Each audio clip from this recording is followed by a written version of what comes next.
Penerapan PSBB sudah memasuki hari ketiga di DKI Jakarta. Pemeriksaan pengguna kendaraan terus dilakukan di setiap checkpoint yang sudah dibuat di pintu masuk Jakarta.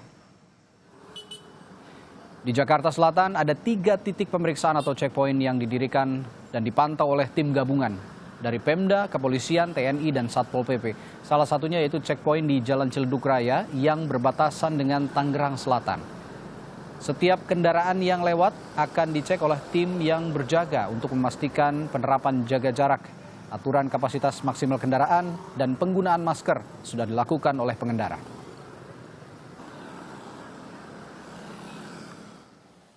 Kondisi terkini pantauan pemberlakuan PSBB di wilayah Jakarta akan dilaporkan jurnalis Kompas TV di checkpoint di Jalan Ciledug Raya. Ada Cindy Permadi di sana. Cindy, bagaimana situasi terkini di tempat Anda melaporkan? Kalau di Jalan Ciledug Raya, siang hari ini memang kalau dibandingkan dengan tadi pagi, volume kendaraan juga sudah lebih berkurang. Kalau tadi juga kami memantau proses pemeriksaan dari tim gabungan dari tadi pagi, memang rata-rata kendaraan yang lewat, baik itu kendaraan umum, kendaraan pribadi, roda 4, roda 2, akan diminta untuk mengurangi laju kendaraannya untuk dicek. Yang pertama misalnya untuk kendaraan pribadi yang akan dicek adalah apakah pengemudi sudah menggunakan masker. Kalau sudah, yang akan dicek yang kedua adalah terkait penumpangnya, apakah sudah menerapkan jaga jarak. Penumpang akan diminta untuk duduk di belakang jika menggunakan kendaraan roda 4. Begitu juga dengan kendaraan umum atau angkutan umum, akan dicek juga kursi di samping pengemudi harus kosong. Penumpang diharuskan untuk pindah ke belakang dan juga dicek dalam satu kendaraan umum ini ada berapa penumpang yang diangkut, harus setengah dari jumlah yang seharusnya. Begitu juga dengan kendaraan roda 2 yang tadi juga dicek apakah sudah menggunakan masker atau belum.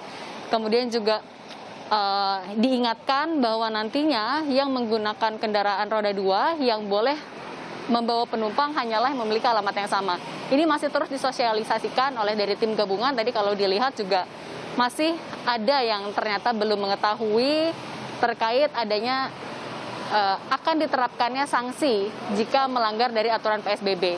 Tadi Anda sebutkan ada 3 checkpoint di Jakarta Selatan. Yang pertama di sini yaitu di Jalan Raya Ciledug. Kemudian yang kedua adalah di flyover Universitas Indonesia dan yang ketiga adalah di Pasar Jumat. Ketiganya adalah titik yang berbatasan dengan baik itu Tangerang maupun juga dengan Jawa Barat dan akan tetap dipantau selama 14 hari ke depan atau sisa 11 hari lagi artinya, Radi. Ya, masih ada pelanggaran dan mereka belum tersosialisasikan soal sanksi jika melanggar aturan PSBB ini. Lalu Cindy, hingga kapan sosialisasi ini akan dilakukan dan kapan mulai diberlakukan tindakan tegas bagi para pelanggar? Kalau tadi pernyataan baik itu dari Wali Kota, Kapolres disampaikan bahwa sosialisasi ini dilakukan selama 3 hari awal penerapan PSBB. Artinya ini menjadi hari terakhir dilakukan sosialisasi. Belum akan ada sanksi hingga hari ini. Tapi apakah besok akan langsung diberlakukan sanksi atau adanya denda? Ini akan ada koordinasi lebih lanjut lagi. Jadi dari tim gabungan di sini akan menunggu terlebih dahulu bagaimana nanti instruksi lanjutan, apakah akan langsung dikenakan sanksi besok atau ada penambahan masa sosialisasi. Nah, tadi juga saya sempat menanyakan kepada salah satu penumpang yang ternyata meskipun sudah mengetahui adanya aturan PSBB, aturan menggunakan masker, menggunakan dan menjaga jarak, tapi belum semua juga mengetahui sanksi apa yang dapat dikenakan kepada pengendara atau warga yang melanggar dari aturan PSBB tersebut.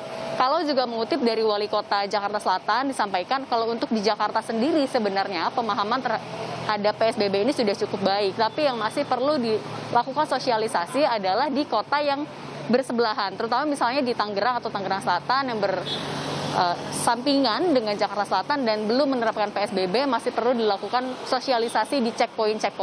Dan berikut kami hadirkan kutipan wawancara bersama Wali Kota Jakarta Selatan untuk lebih lengkapnya. Tahapannya sekarang memang kita edukasi, meskipun sudah agak tegas. Kemarin saya melihat di beberapa checkpoint yang terpaksa kita minta kepada warga yang tidak taat untuk tidak masuk ke Jakarta. Jadi yang kita periksa mulai dari masker, kemudian social distancing-nya, ambil jarak gitu ya. Itu yang paling penting. Kemudian mereka harus jangan mengambil tempat-tempat yang berkerumun terlalu ramai. Itu yang kita lakukan. Memang masih ada beberapa konsentrasi massa di tempat-tempat tertentu. Teman-teman saya pagi hari ini sudah mulai memberikan himbauan di beberapa pasar, terutama pasar yang ramai sekali. Kita minta supaya melakukan social distancing yang baik dan menggunakan pelindung diri yang baik. Masa sosialisasinya sampai kapan, Pak? Ini saya kemarin sudah bersepakat, mudah-mudahan nanti pada tahapan tertentu beberapa hari ke depan kita kasih tindakan yang lebih tegas terkait dengan ini. Tapi masyarakatnya terlalu banyak memang, jadi kita perlu memberikan sosialisasi yang masif kepada mereka semuanya. Kalau dari Kasudin Perhubungan Jakarta Selatan tadi mengklaim selama 3 hari penerapan PSBB sudah 70% pengurangan volume kendaraan di jalan. Tapi tentu ini masih akan kita lihat, masih ada 11 hari penerapan PSBB. Tentu harapannya adalah dapat berjalan efektif untuk mengurangi penyebaran COVID-19. Radi. Ya, jadi yang belum tersosialisasikan adalah warga-warga dari daerah-daerah penyangga ibu kota di Bogor, Depok, Tangerang, dan Bekasi. Semoga saja mereka juga tersosialisasikan dengan cepat untuk pelaksanaan PSBB ini. Terima kasih, Cindy Permadi melaporkan langsung dari Ciledug Raya, Jakarta Selatan.